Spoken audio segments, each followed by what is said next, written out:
The gates of Gaza could well be the gates of hell, and they were scrambling to get through them today. More than 300 foreigners allowed out of the enclave, heading to Cairo. And as they exit from the south, Israel's tanks enter from the north.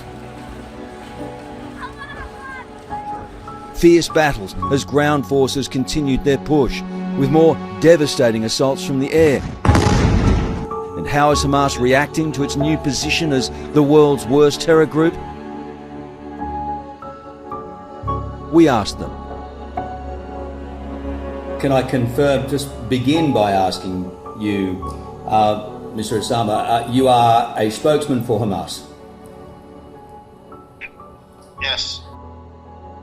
One of its most senior commanders speaking to 7 News from an undisclosed location.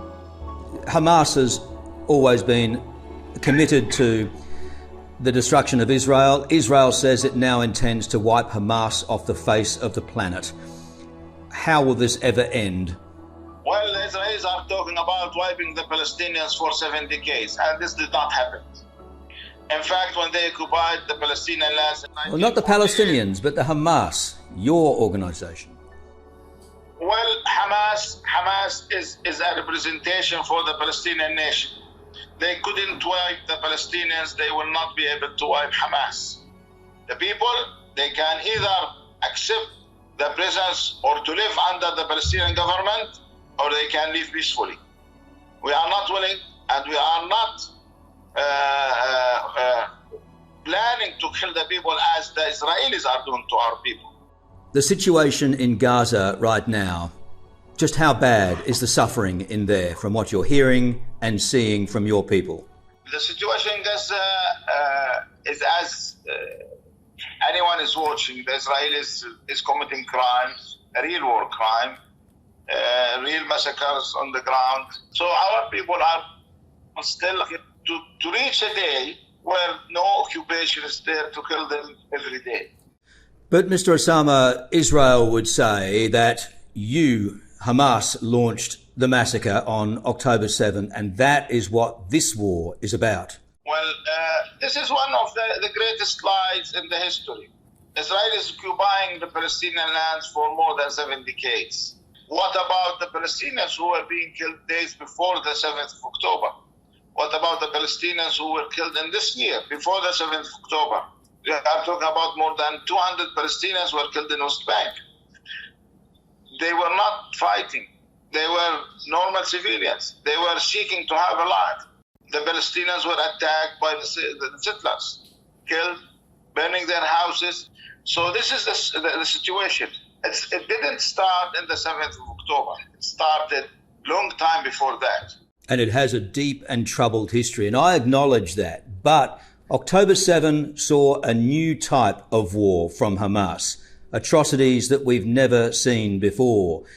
Did you, the Hamas leadership, know this was going to happen? Did you approve of this type of hostility? Well, the real change in October the 7th, that the Israeli army, who is considered the most powerful army in the region, one of the most powerful armies in the world, was defeated in this fight. Within a few hours, more than 500 soldiers were killed. Others were captured. More than 1,000 were injured. And some of them, they escaped. They ran away. So the image of this army was really damaged. Now they are making the revenge for the image of this army. But they know that the international community will not accept that, because this is an army, and this army is supposed to face such situation. So they start talking about the civilians, the settlers. Now there are hundreds of testimonies from those civilian settlers saying that they were killed by the Israeli army itself. So they created a big lie saying that Hamas killed the civilians, children beheaded children, women were burned or raped. Well, Mr. Osama, Let me just say, so you're saying that a lot of the atrocities on October 7 were committed by Israeli army. Very few people, no one is going to believe that.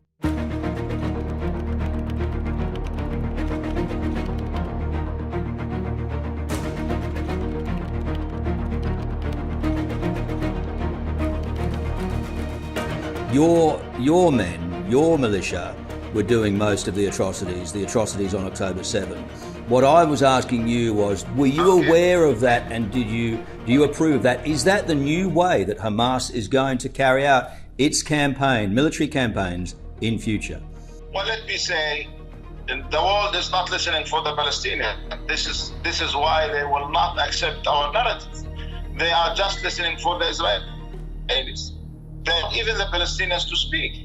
I think they came to the point which the Israelis have said before: the good Arab is the dead one. The good Palestinian is the dead one. Go deep in their narrative, you will find that they were lying. You have said very specifically that a lot of the atrocities were committed by Israeli soldiers and not your militia. But the atrocities, you must acknowledge, that were done by your militia, do you condemn those atrocities? Do you condemn what Israel is doing against the Palestinians? No Palestinian can talk about what had happened to the Israelis while he is watching his families being killed. We are talking about more than 200 Palestinian families who were wiped from the history. Well, 8,000 Palestinians killed. There's a lot of death for Palestine. I understand. It's not fair. It's not fair. It's not fair to ask this question for someone who has been killed by the Israelis. It's not fair to ask this question for someone his family was killed yesterday and has been killed today also. It's not fair to ask this question for the Palestinians. You have to start from the scratch point. The problem is the occupation. The problem is the presence of the occupation. The right question is when and how we can make an end for this occupation. If that question was answered, I think most of the scenes which you are seeing now will not happen. For the last 7 decades, Israel couldn't defeat the Palestinians. In fact, they kicked out in 48, they kicked out more than 800,000 Palestinians. At that time, it was 80% of the population. Now, the Palestinians are equal to the Israelis in Palestine. And we have more outside the diaspora willing to go back to their home. And they will resist the presence of Israel on their lands. When we are talking about the end of the Israeli occupation, we are not talking about killing or wiping the people. We are talking about dismantling the state, the occupation state. We are talking about the army who's killing us to be dismantled. I'm not saying that we are undefeatable, but we are the people of Palestine. And those people of Palestine, no one can defeat them.